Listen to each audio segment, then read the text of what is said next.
Hi, my dear students. Good morning, everybody, and I wish you happy Rathu Jatra.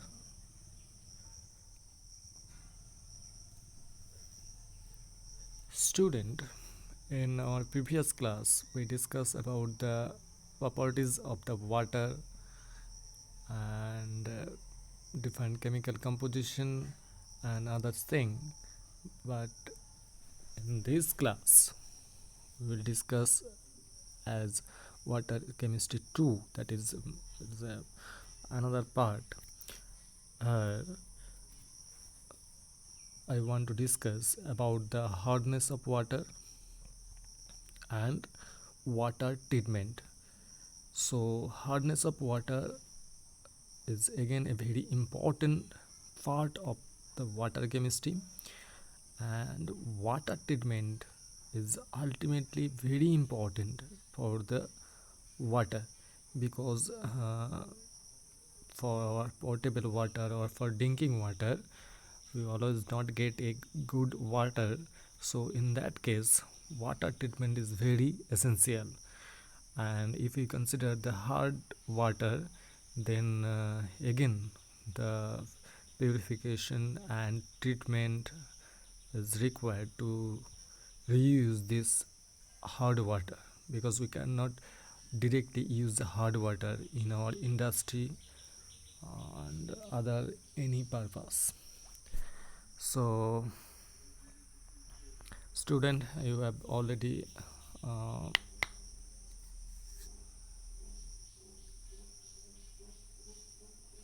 if you are already you are very well known about myself.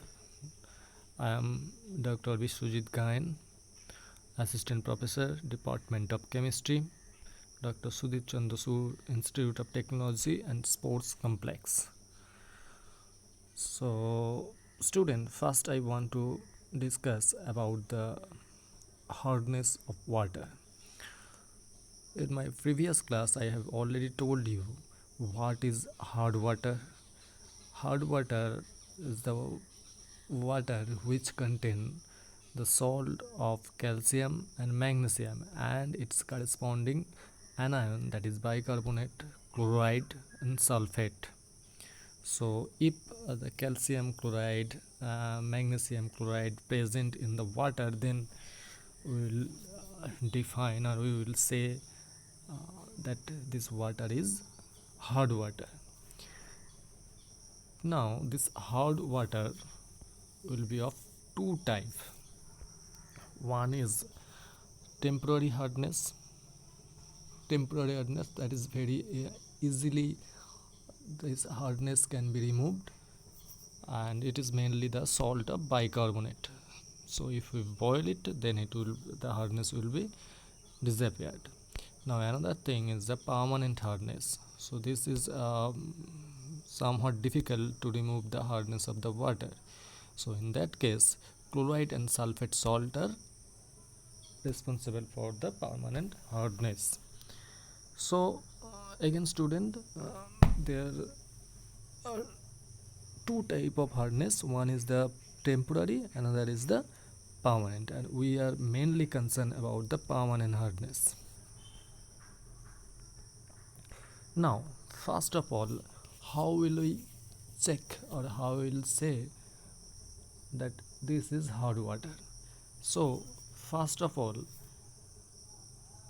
estimation of hardness of the water is very important. That is estimation of the total hardness of the water. So there will be an experiment by which one can determine the hardness of water, and here by flowchart I am I tried to try to explain the process.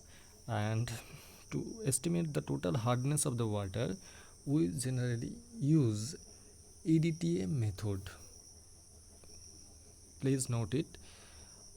To estimate the total hardness of the water, EDTA method is used. And here In this process, we treated the water against EDTA solution, and the full form of the EDTA is ethylene diamine tetraacetic acid. It is very well known as the EDTA, and we use an indicator that is Ediachrome black tea. And in this experiment, we also use a pH, that is a buffer of pH nearly equal to 10. So these are the arrangement. Now the process is very simple. That is here I write 20 ml of the waste water or any water. So okay, you may can check this ml. So for 20 ml of sample, pipette it out in a clean conical flask. Then you have to add 5 ml buffer. It is not essential that it exactly 5, it may be 4, it may be 5.1, etc. So no problem. And then if your ABT is solid, ultimately EBT is solid, so take a pinch of EBT indicator, very small amount, then it will be turn a wine red color. Then the solution will be titrated by standard EDTA solution from burette. So now at the end point, the color will be changes from wine red to blue. So ultimately the process is very simple, and experiment is very simple, and from the titer value we can calculate the total hardness of the water. So there is the estimation thing, and we express the hardness in terms of the ppm. Again I am saying the total hardness of the water is expressed in terms of ppm, that is parts per million. This is the unit used for express the hardness of the water. So here in this titration process, first Ediachrome black tea, that is indicator, very small amount, it form complex with the calcium or magnesium, and it make wine red color. But at the end, this complex, that is EBTCA plus complex, will be replaced by EDTA, and so ultimately it form EDTA Ca2 plus complex, and its color is colorless. But the Ediachrome T, that is free indicator, show blue color at in pH 10.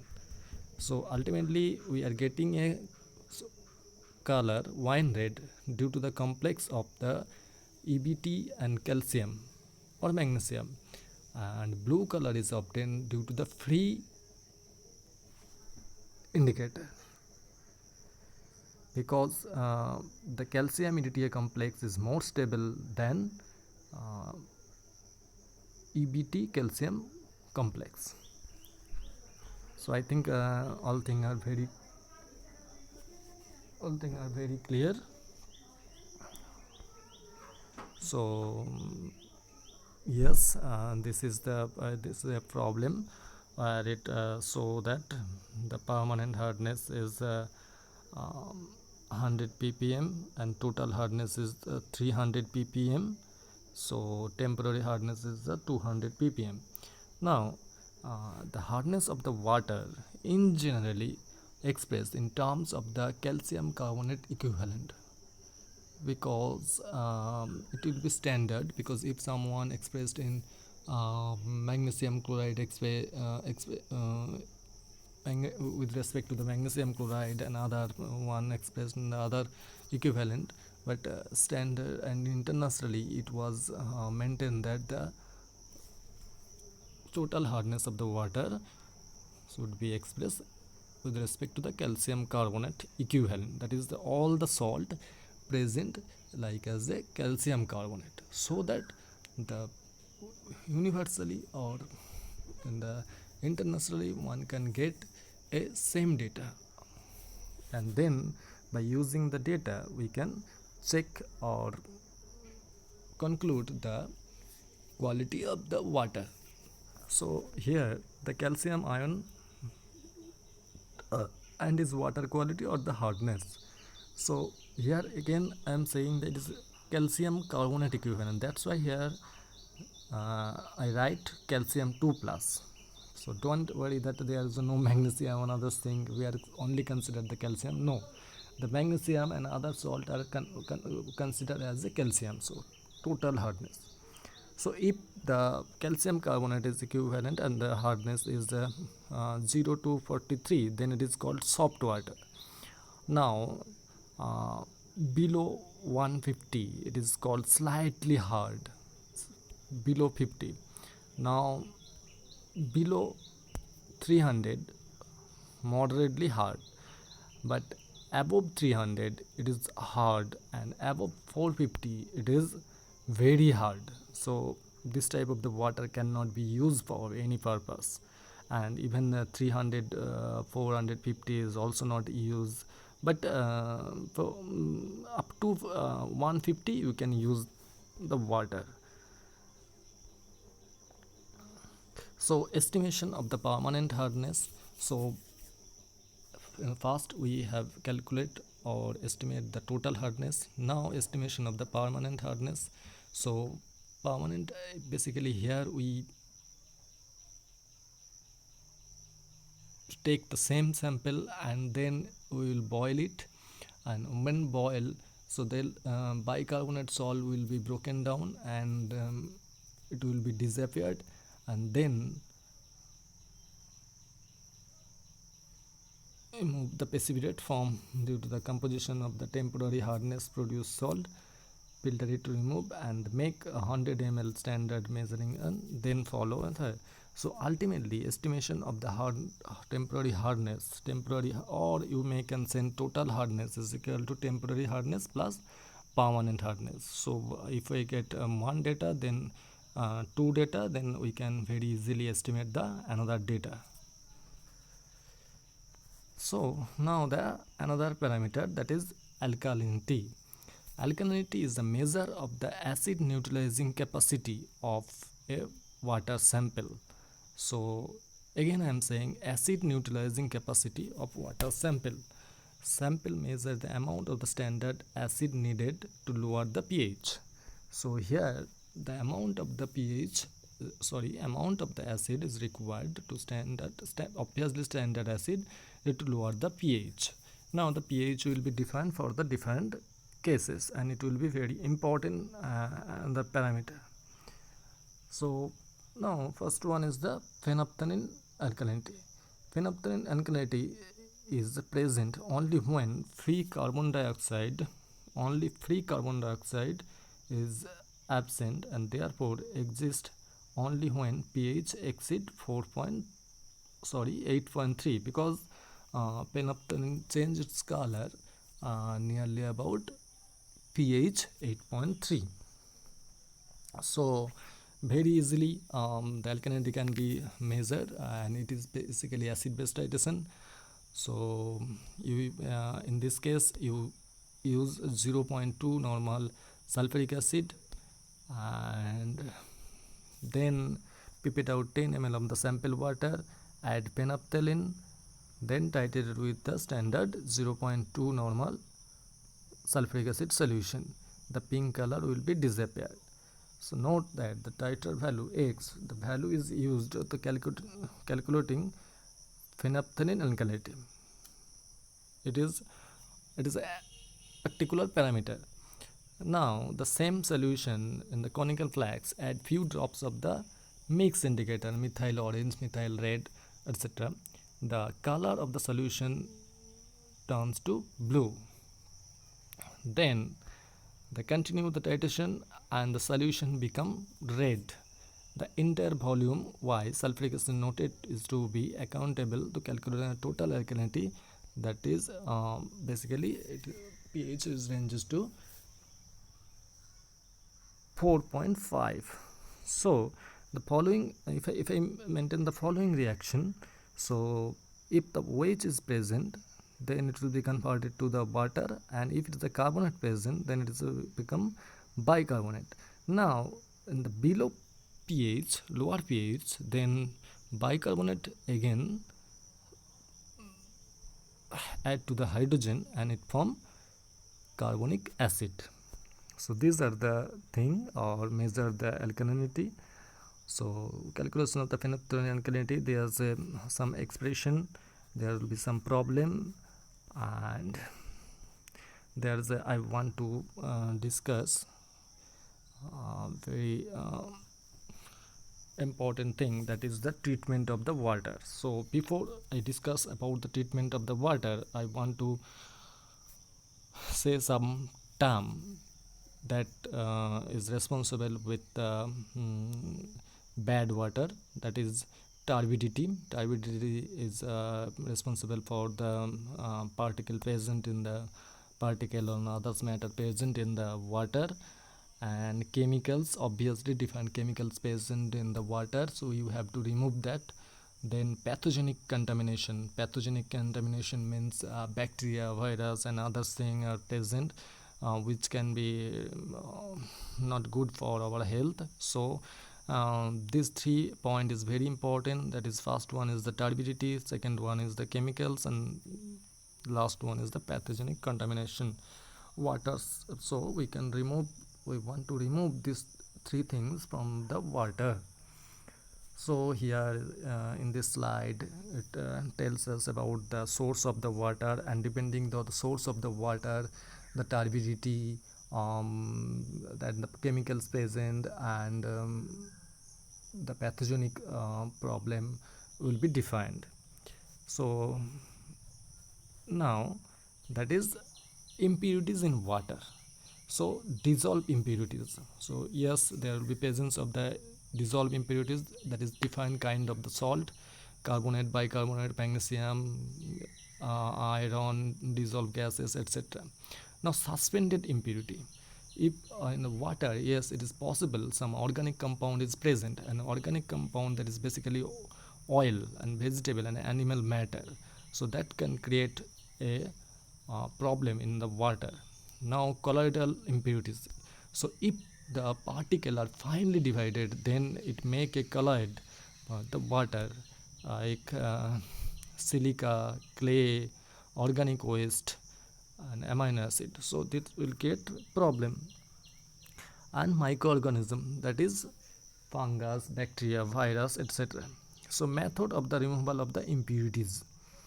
First, the steps are one by one is like this. First, the screening, that is water screening. Then sedimentation, that is precipitation or actually remove the particle. Then coagulation, that is next stage. If it is somewhat colloidal, then it will be coagulated. Then filtration. Then the last stage is very important, that is sterilization. So sterilization is basically remove the bacteria or virus present in the water, that is it can be done by the chlorine or bleaching powder, and sometime by UV radiation, or sometime by ozone treatment. So these ozone, chlorine, all are capability to kill the bacteria and virus. So the screening test is like this. The screening is a process where removing floating material like wood, piece and leaf, that is which are floated, that can be removed and passed through a screen having a larger number of the hole, and which remove the small and large floating matter. Then sedimentation. So sedimentation is a process of removing the suspended impurities. So we just keep it without any disturbance for 2 to 6 hours, then the big particle or other thing will be sedimented below. And sedimentation remove only 70 to 5% of the suspended water. Now coagulation, yes, the coagulation, if we keep the solution without shaking another thing, but if it's the coagulation, that is the colloidal particles present, it is not possible to settle down. For this, coagulation is required. Finely divided silica, clay, etc. settle down easily, hence cannot be removed by sedimentation. Sorry, do not settle very easily. I have already told you. Most of these are colloid are the negatively charged, hence it create a problem. So such impurities are removed by coagulation using some salt, that is Al2SO4 whole 3 is added to the water. It hydrolyzes to form the gelatinous precipitate of the aluminum hydroxide. It entrap the impurities and settle down at the bottom. So basically in that case we can use alum and other thing for the purpose. Now filtration, yes, to remove the bacteria, color, taste, odor, fine suspended particle, it is a clean water. Filtration is used, and in this process water is passed through the bed of fine sand, coarse and other granular particle. Sometime it is with charcoal or carbon. The process material must be used. The filtration medium and equipment is like this. So here we use sand, gravel, coarse layer. So these by which when this the water is passes through this, then it will be filtered. So now the sterilization process, yes, again I am saying that ultimately when we get a water without that is salt and other thing, and after sedimentation, and we get a somewhat pure water, but the bacteria and viruses cannot be removed by above said process. So to remove the bacteria and viruses we use chlorine. Basically in our city, in the tap water we use the chlorine treatment, that is by using bleaching. So yes, in that case we kill bacteria. Some cases we use the UV radiation, and some cases we can use the ozone. And I want to say that in our that is filter, water filter, that is any kind of the water filter, we use the UV and IR radiation to kill the bacteria, because water is passing through a hollow tube for a long time, and the UV radiation and the IR radiation are coming passing through that water, and if there is any bacteria or viruses present, um, they are will be removed. So these all facility are present in our any kind of water filter. I here I am not ready to say about the name of the water filter, but very well known. You are in your home, there's lots of water filter which is connected with the water pipe and need electricity, and the electricity is needed is to generate the UV or IR radiation to kill the bacteria. So student, today is up to this, and you have learned about the hardness of the water and the water treatment. So in this way the water will get, it is a drinkable water, and if not sterilized, then we will get a water which will be used in industry, and in industry the good water and pure, not the we want to save the pure water, but at least the soft water is required. So in that case it is very important. So water treatment is another important topic for you, so because it is needed in for our everyday life. So hope you enjoy the class and understand the learning. If you have any question, please feel free to ask me. And thank you very much for your kind attention. Thank you, student. Take care.